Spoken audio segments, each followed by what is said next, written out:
Welcome to the Pit Stop Ranch, where it requires hard work, dedication, lots of money to reach this level of poverty. Today we're going to talk about buying well-used parts. Is that light really necessary? Alright, yeah, okay. Sorry.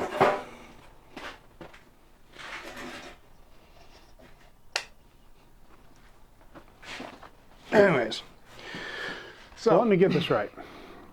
You went to go buy a flathead Ford for the not really a secret, we just haven't found the right time to tell anyone project. Yes. But you didn't get it. No. Because it was stuck. Well, that and it was pretty underwhelming for the price. So you came back empty-handed? No. So what did you get? 327 Chevy.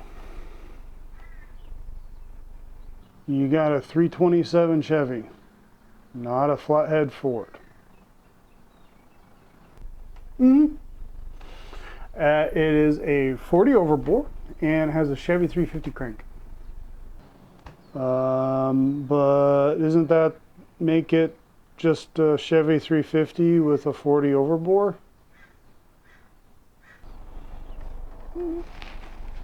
Yeah, I guess you're right. Yeah, that's true. But it does have the 327 casting numbers. Well, supposedly it's a blower motor with a forged rotating assembly.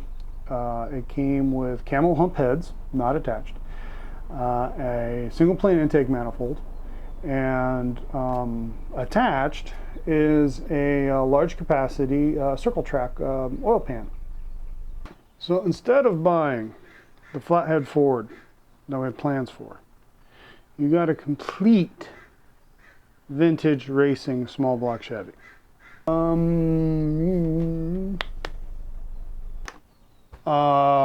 What? It's not complete? What is it missing? It's missing the distributor, an oil pump, rockers, push rods, imagine a few other odds and ends that I'm spacing on. I could definitely use new rings. I mean, it's a stock model. Well, while it's apart, probably new bearings.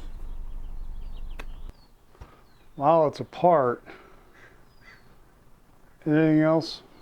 Well, you see, it was a blower motor, and the owner decided the 5 pounds of boost the motor was originally set up for, with the gaskets and everything, wasn't quite enough power. Tossed the party pulley on there and squirted the head gasket out the side.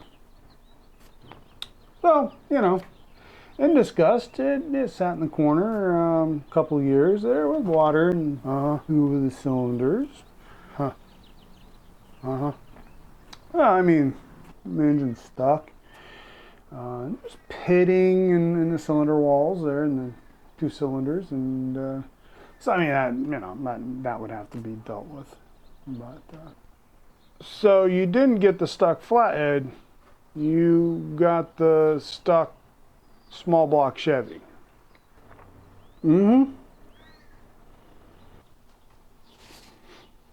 Why? Well, you see, got it for 1/10 the price, the asking price for the flathead. Okay.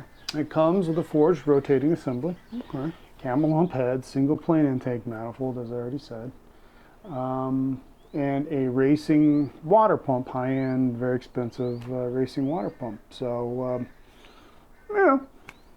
if the block is trashed, we got a bunch of good parts to build a pretty hot Chevy 350. Yeah, I suppose that makes sense, but what are we going to use it for? That's not all you got, is it? We got for a 9-inch for a first generation Mustang, a Dana 44 for a first generation early Ford F100. We got a Muncie 4-speed M20 transmission. We got a set of pistons for a 350/40 overbore. Only cast, but they're tossed in for good measure, you know, whatever. Set on our shelf instead of his shelf, I guess. Cool, really neat stuff is got a forged crank for Ford flathead. It's 4 3/8 stroke. Got a set of custom forged pistons that were set up for that crank, 120 overbore. So we got a nice stroker, most of a stroker kit, still need the rods, for a Ford flathead V8. And we got the heads, nice brand new Offenhauser heads for Ford BA flathead. So, you know, got it all, 50 cents on the dollar. So you got a whole bunch of race flathead parts, but no flathead. Now, it haunts me. For a pretty reasonable amount of money, he's got most of a 32 Ford chassis. Might have to do something about that. Just saying. Okay, that's neat. But what are we going to do about the not secret project we just haven't bothered to tell anyone about yet? Oh, yeah, well, found another guy selling a 8AB engine, so no problem. So you're going to go look at that now? Oh yeah, I got it already. I got it, and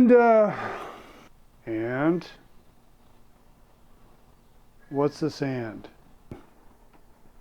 Came with a second 8AB block that's stuck and cracked and pitted, and most of the parts to put together.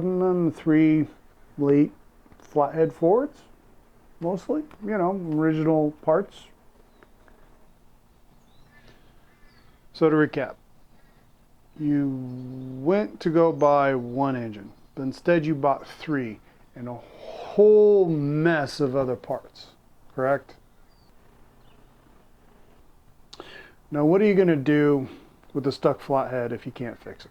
Well, assuming it's too much to fix, we can clean it all up, put it all together, maybe put a clear top on it, and maybe, some feet on it, and have a really cool conversation piece table, where would we put it?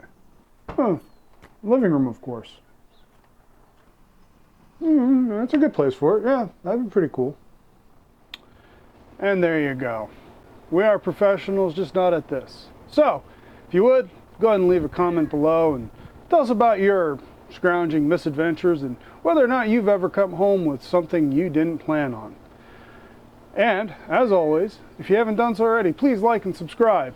And, if you hit the bell, you'll receive notifications next time we release a misadventure.